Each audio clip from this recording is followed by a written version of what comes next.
اہم ترین ملاقات ہوتی ہے اور اس میں کچھ ایسی گفتگو ہوتی ہے، کبھی کبھار خبر دینے سے بڑی خبر یہ ہوتی ہے خبر نہ دی جائے، اس کے ایویڈنس نہیں ہے، اس کو بی بی سی نے بھی چھاپا، گو کہ اس کی آئی ایس پی آر نے تردید کر دی، اور کل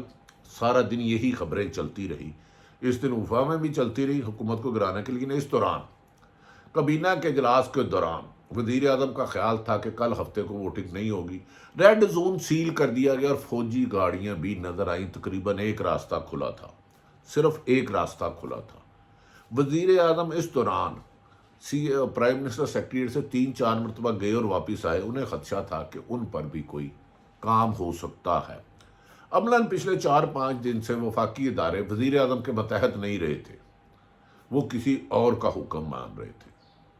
کل انہوں نے کاغذ تیار کیا، اس کو تیار کرنے سے پہلے ایک ہیلی کاپٹر لینڈ ہوتا ہے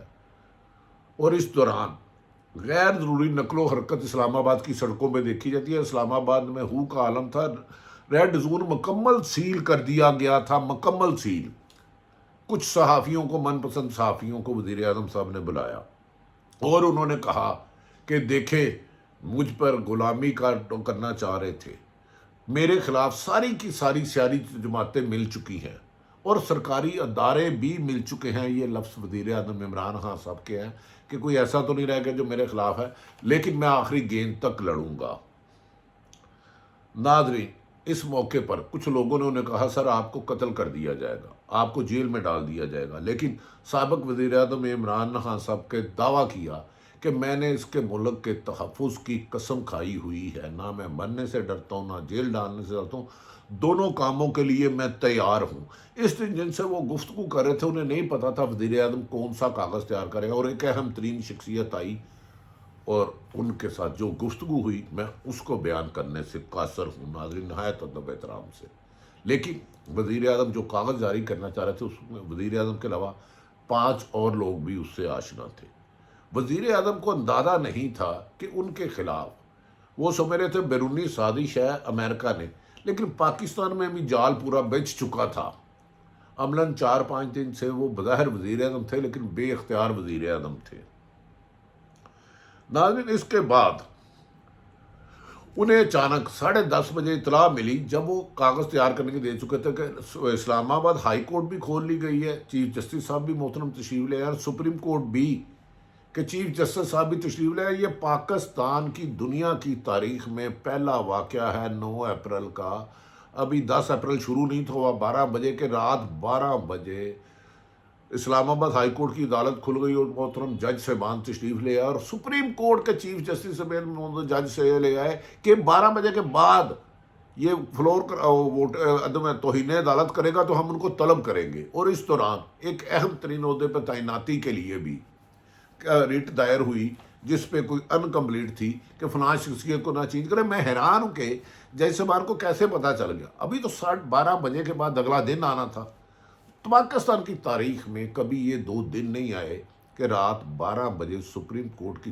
پاورفل بینچ بیٹھ سے تشریف لے آئے، اور ہائی کورٹ کا عمران خان صاحب کو یہ اطلاع دی کہ اسلام آباد میں سپریم کورٹ کا بینچ بھی بیٹھ گیا ہے آ کے، اور آپ کے بندوں کے خلاف توہین عدالت میں سزا دی جائے گی، اور اسلام آباد ہائی کورٹ کا بھی اس پر انہوں نے کہا اسلام آباد ہائی کورٹ کا کیا کام ہے، یہ تو کیس ادھر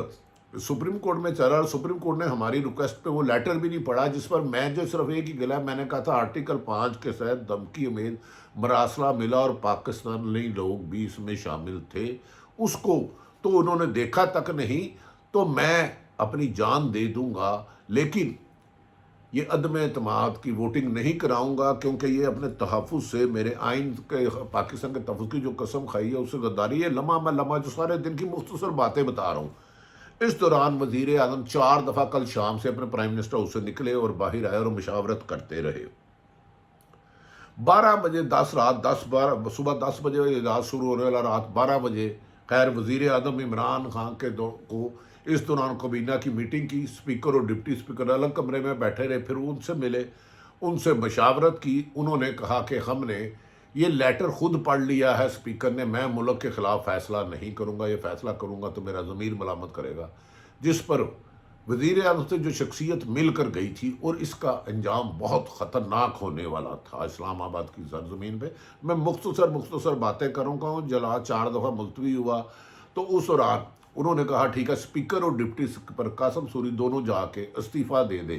جس پر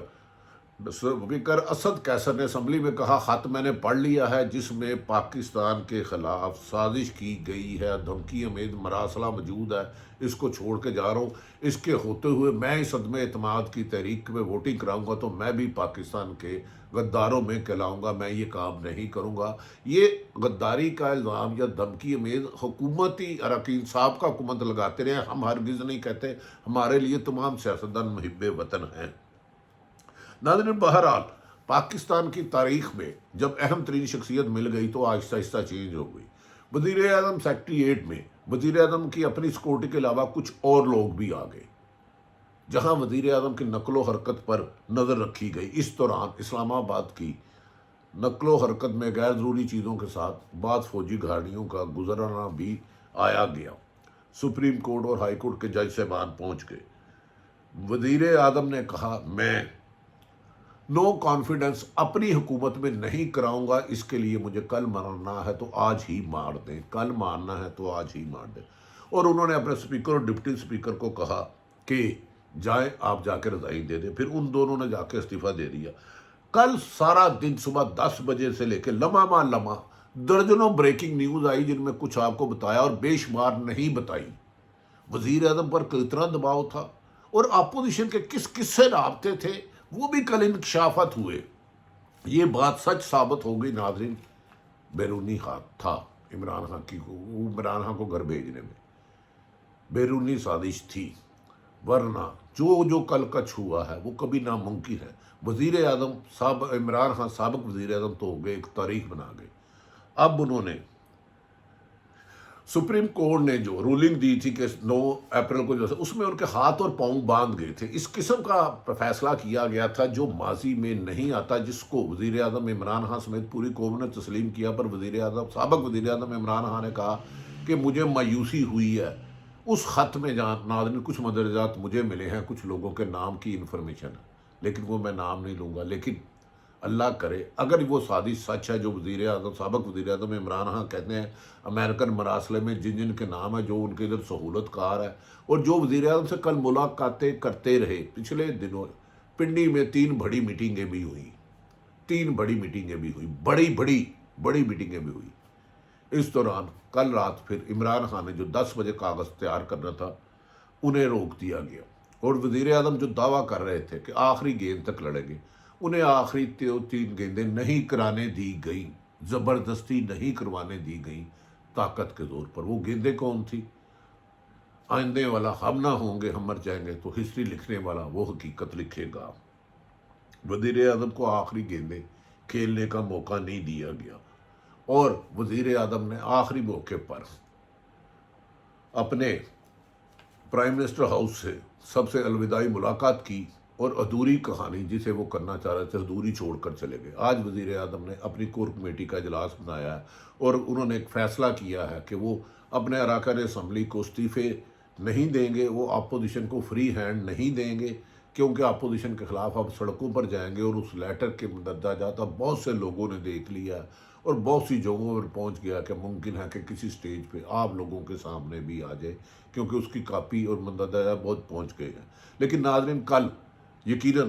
شہباز شریف جیت گئے، امریکہ نے پاکستان رجیم چینج کرا کے دکھا دی، اس بات میں کوئی شک نہیں ہے۔ اور یہ بھی بات سچ ہے کہ اپوزیشن کے پاس عمران خان کے اپنے ساتھی بھی چھوڑ چکے تھے اور اتحادی بھی چھوڑ چکے تھے، نمبر گیم بھی پورا تھا، 174 سے عدم اعتماد دور ہو گئی۔ اور کل یعنی کہ پیر والے دن امید کی جا رہی ہے کہ شہباز شریف جن پر اس وقت درجنوں کیس چل رہے ہیں مقصود چپڑاسی سے لے کے، وہ جھوٹے ہوں گے الزامات مبینہ اربوں کرپشن کے، اور کل ملک کے وزیر اعظم بن سکتے ہیں۔ عمران خان کیا عوام کو سڑکوں پہ نکال پائیں گے؟ نہیں پائیں گے۔ کہا جا رہا ہے کہ اب موجودہ کل جو کابینہ کا اجلاس ہوا تھا جس میں عدم اعتماد کی نمبر گیم کی جا رہی تھی، یاد صادق کی سربراہی میں مسلم لیگ نون کے جو اسپیکر رہے ہیں، اس دوران اپوزیشن کا پہلا اختلاف سامنے آیا، پہلے نعرے لگنے لگا میاں نواز شریف زندہ باد، تو ساتھ ہی ایک زرداری سب پر بھاری، جیو بھٹو۔ کل اپوزیشن کا اختلاف اسمبلی میں نعروں سے نظر آیا، جب بھی کوئی نعرہ لگاتا تھا جیوے بھٹے، ایک زرداری سب پر بھاری، تو ساتھ ہی نواز شریف کے نعرے لگتے تھے۔ اپوزیشن کی یہ 15 یا 16 جماعتیں مل کر کب تک چلتی ہیں؟ اللہ کرے جو ہو پاکستان ہو۔ عمران خان کی زندگی کو خطرہ ہے، لیکن عمران خان کو چاہیے تھا جس دن عدم اعتماد آئی تھی اور ان کے ساتھی بھی ان کو چھوڑ چکے تھے 14 کے قریب بنارا فراکین، اور ان کے اتحادی بھی چھوڑ چکے تھے، تو سیاسی گریس کا تعلق تھا کہ فوری طور پر وہ ریزائن دے دیتے وزارت عظمیٰ سے اور اپوزیشن میں بیٹھتے، اور یہ 1.5 سال اپوزیشن میں لوگوں کو جا کے بتاتے جو ہمیں بتا رہے ہیں کہ مراسلہ تھا، ریڈ زون کیوں سیل کیا گیا، بڑی بڑی طاقتیں کیوں رات کو عدالتوں میں جج صاحبان کیوں آئے جبکہ 20 سال کیس چلتا رہا، اور اس کے علاوہ بہت سارے کل رات افشاں ہوئے جو آنے والا مورخ اپنی تاریخ میں لکھے گا۔ وزیر اعظم تو گئے لیکن ایک تاریخ بن گئی، اور اس میں کئی راز پوشیدہ ہیں جو وقت کے ساتھ آتے رہیں گے۔ ہماری دعا ہے کہ اللہ جو بھی کرے پاکستان میں حکومتیں تبدیل ہوں آئین اور قانون اور عوام کی مرضی سے، غیر ملکی طاقتیں اور خرید و فروخت کا بازار گرم نہ ہو۔ تاہم عمران خان کو بھی چاہیے تھا 3.5 سال جو انہوں نے وعدے کیے تھے سابق وزیر اعظم عمران خان نے ان میں سے کچھ تو پورے کر دیتے، لیکن ان کی اس سٹیج پہ آنے میں ان کے چند نااہل نادان اور مفاد پرست دوست بھی شامل ہیں، جس کا